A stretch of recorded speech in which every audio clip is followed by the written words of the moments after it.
Many of us spend most of our lives rushing through the daily grind. We have to work hard, compete with everyone else around, and eventually try to find our role in a productive society. Helping us stay awake and work ourselves into oblivion, while also spicing up our social lives, is one of the world's most popular drinks, coffee. Since Mexico is one of the largest coffee-producing countries in the world, we set out to discover a small local plantation in the state of Chiapas to learn how the whole thing works.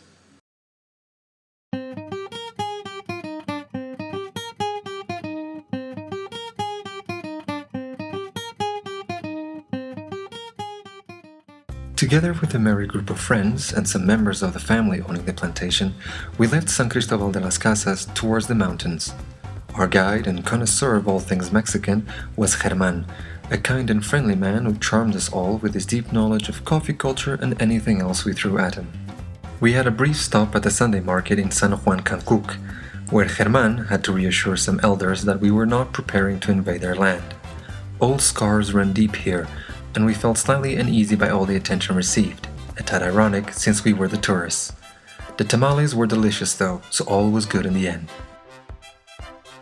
Shortly afterwards, we finally left the Colectivo and began our journey downhill.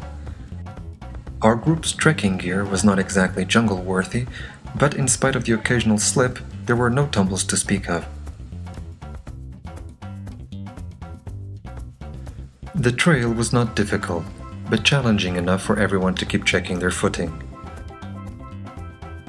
We all thought we were doing good time, until we saw the family's old matriarch speed past us and have her daughter ask if we didn't mind they went ahead, to have everything ready for when we eventually arrived.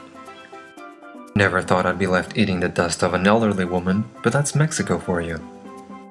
We continued our descent, hoping the likely afternoon rain wouldn't catch up with us and make everyone roll down the hills.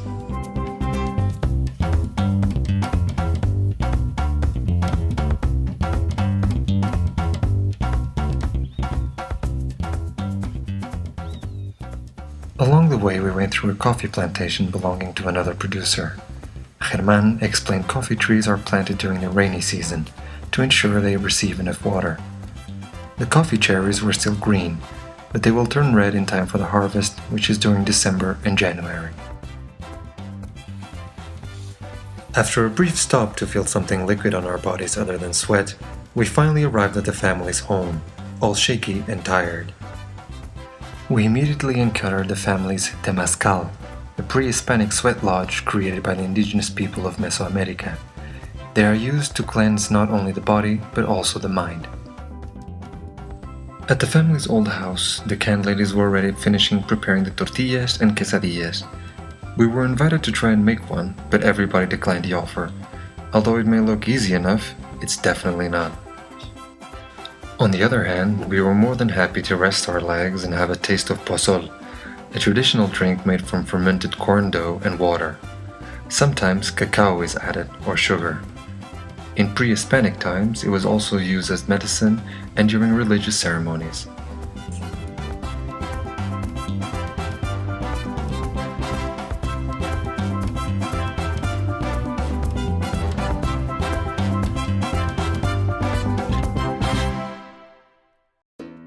Following our first cup of delicious coffee, fresh from the fire, we were really ready for the tortillas and quesadillas.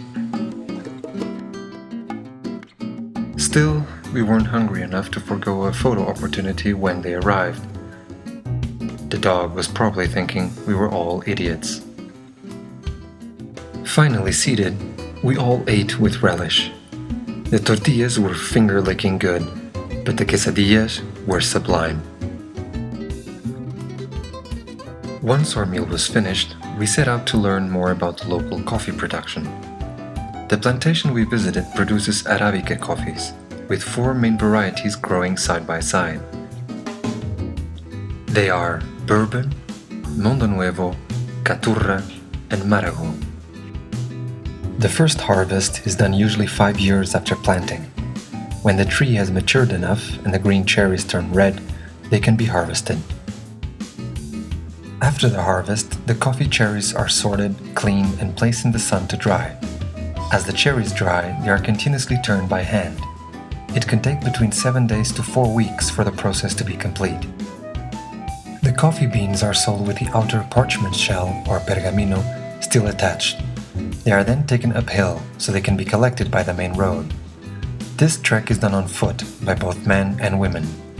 The men carry 80 kilos on their backs, whereas the women carry 40 kilos. Once delivered, they will undergo a mechanical process of milling, so they will be ready for the final stage of roasting. As we climbed back to the main road, we thought of the men and women taking such heavy cargo on their backs. Although we were all traveling very light, we arrived exhausted.